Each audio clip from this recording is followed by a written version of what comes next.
the story of Potiphar and Joseph. In the golden sands of ancient Egypt, where the Nile's life-giving waters carved a path through arid lands, there lived a man of prominence and power named Potiphar. He was the captain of Pharaoh's guard, a man of stature, trusted with the safety of the ruler of the mightiest empire of the age. His life was one of discipline, wealth, and prestige, and his household buzzed with the activity of servants and stewards who tended to his every command. One day, in the bustling marketplace of Egypt, Potiphar's sharp eyes fell upon a foreign young man, a Hebrew slave named Joseph. Brought to Egypt by Midianite traders, Joseph was unlike the others. His bearing was noble, his demeanor calm, and his eyes held a spark of intelligence and wisdom.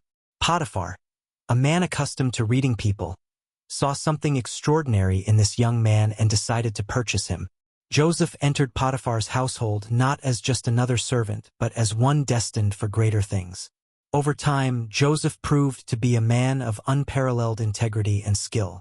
Everything he touched seemed to prosper.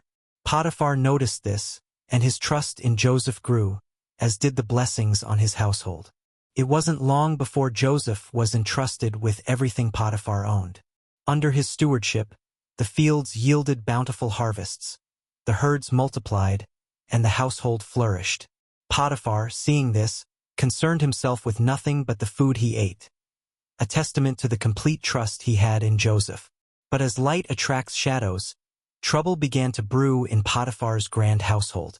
Potiphar's wife, a woman of beauty and influence, became captivated by Joseph's handsomeness and virtue. Day after day, she sought to lure him into betrayal, but Joseph, steadfast in his integrity and loyalty to Potiphar and his God, refused her advances. "How could I do such a wicked thing and sin against God?"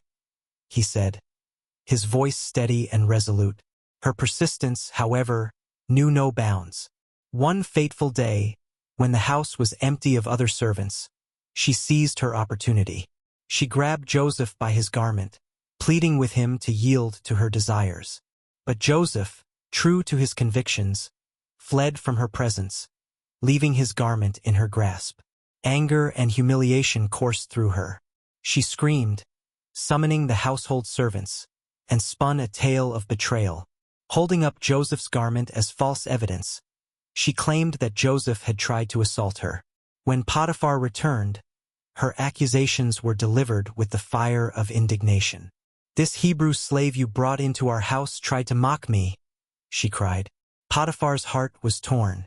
Here was a man he trusted with his very life, accused by his wife of the gravest betrayal. In his position, and bound by the expectations of his status, Potiphar had no choice but to act.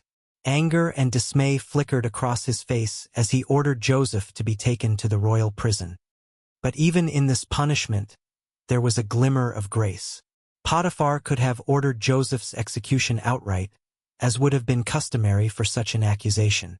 Instead, Joseph was imprisoned, a decision that some have interpreted as evidence of Potiphar's lingering doubt about his wife's story.